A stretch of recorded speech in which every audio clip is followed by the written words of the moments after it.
and welcome to the Vida Soul Session. I am Reverend Keven Kadel. Every day is a new you and a new year.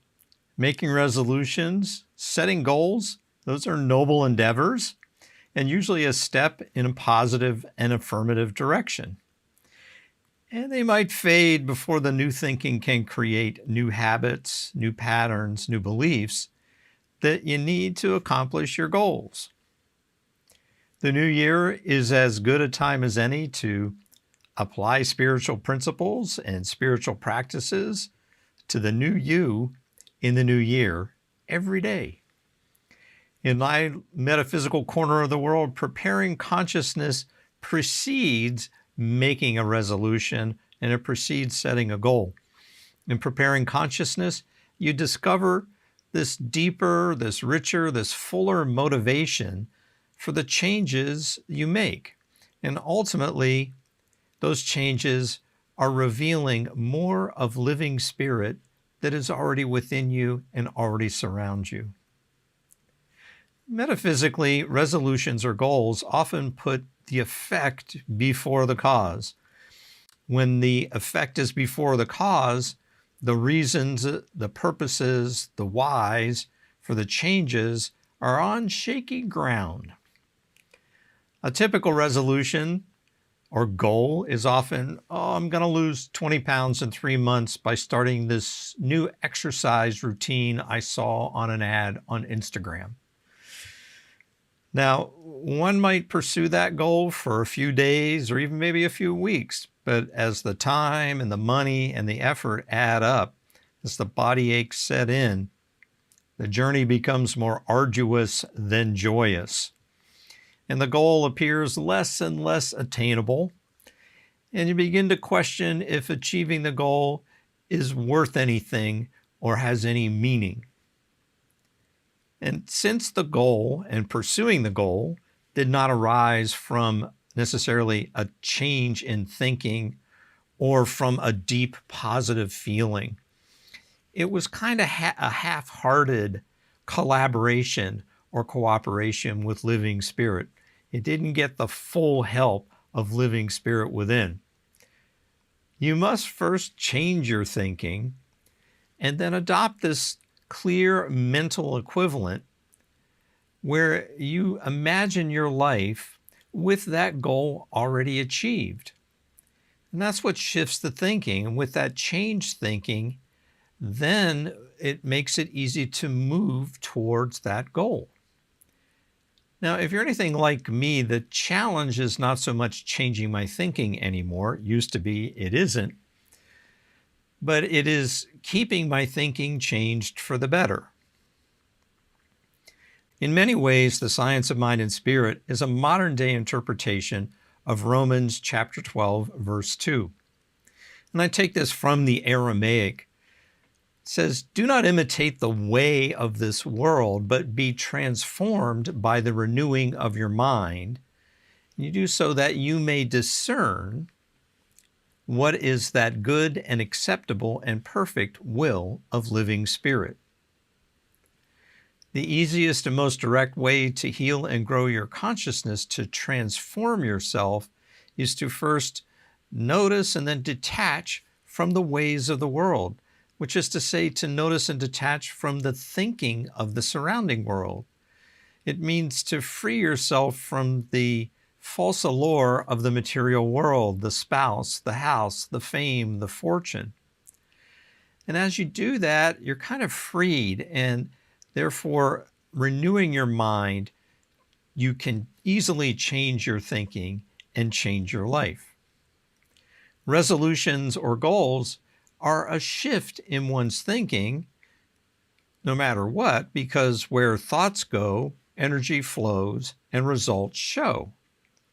The key is sustaining that shift, that goal-oriented thinking long enough to keep that thinking long enough to get the desired results. And remember that life is lived not in the achieved goal, but in the journey. While considering resolutions or goals, consider whether the journey to the goal is really arduous or it's joyous.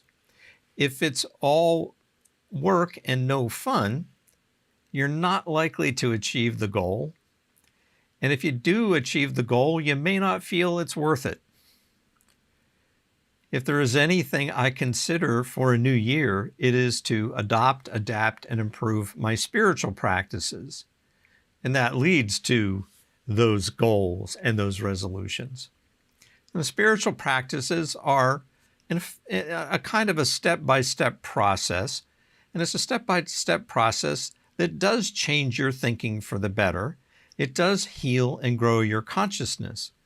So there's something in and of spiritual practices worthy of adopting, adapting, and improving. As you become more consistent with daily spiritual practices, you heal a little, you grow a little, you live a little at the level or stage of consciousness that you have grown into. And there is something better than this kind of step-by-step process.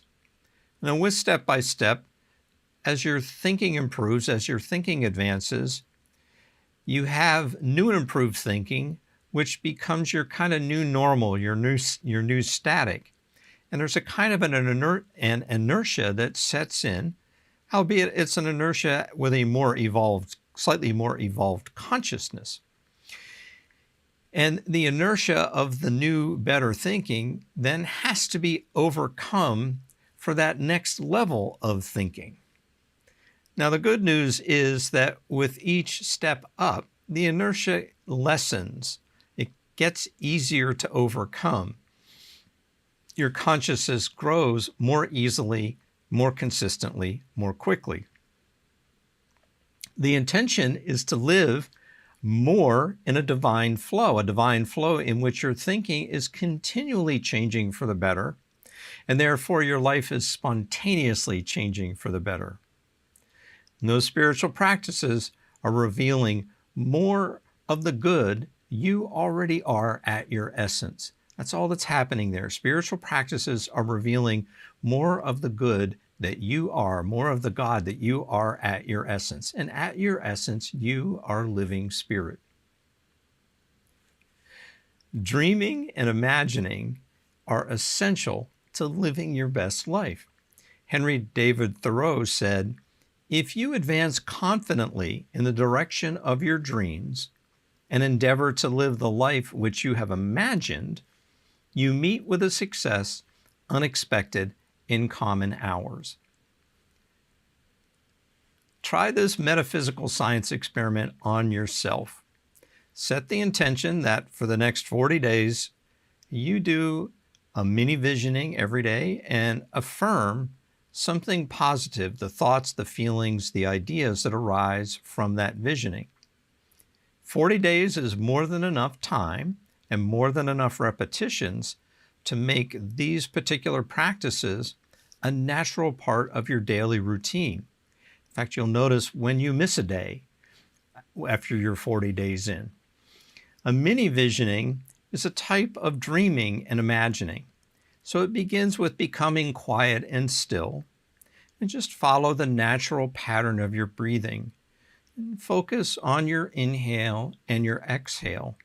And you do that for a few minutes until you feel both calm and alert. Then let your imagination run wild and free. Let your imagination join in a universal mind, in a divine flow.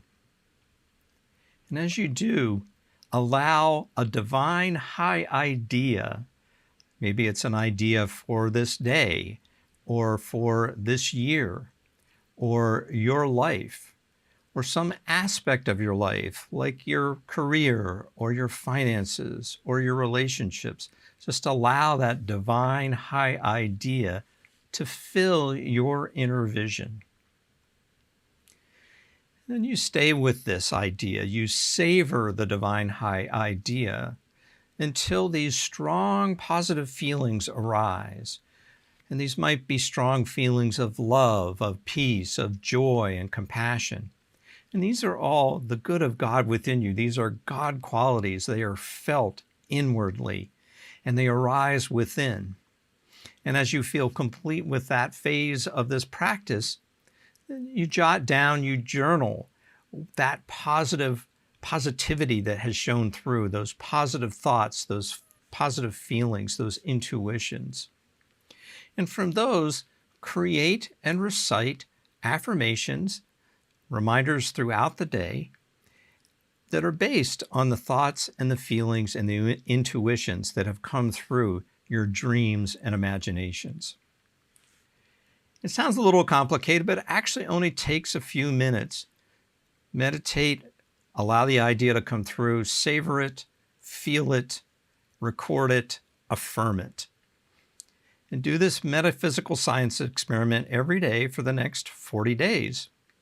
And as you do after a few days, instead of resolutions or goals, what might come up for you would be something we call intentions, right? Intentions are a little different because intentions allow new information to come in to that goal, right? And therefore it allows the intention to be adjusted, to change direction. And more importantly, intention assures that the journey is joyous. Now, the intention may specialize or particularize into something we would call goals, but they are goals that are signposts on your joyous journey. So rather than pulling a goal to lose 20 pounds in 3 months out of thin air, engage your spiritual practices first. Out of your spiritual practices, like visioning, you might be called to set an intention to, say, improve health and well-being. Don't know what that is. You just get this hit that you might want to improve your health and well-being. Meditate, vision, affirm, pray, journal, study on the intention to improve health and well-being. And as you do that, you are, in effect, divinely guided to whatever the details might be, whatever the particulars might be, whatever the specific steps are. Those all just naturally occur to you. They all unfold with an ease and a grace. And that journey to better health and well-being is joyous and fun. It's easy and effortless. So as you run and rerun this metaphysical science experiment on yourself, your conscious mind opens to new positive possibilities. You easily and effortlessly change what you do for the better. And in so doing, your life gets better. And you do this for yourself and all the lives your life touches. Please share your comments, questions, and suggestions in the chat. I know and trust that you are lovable, loved, and loving. Until next time, farewell. Thanks for viewing Vida Soul Session. Please use the links in the description to request prayer, to donate to Vida Spiritual Learning Center, and to join the Vida mail list. Remember to like, share, and subscribe. And for more information, visit our website at vidaslc.org.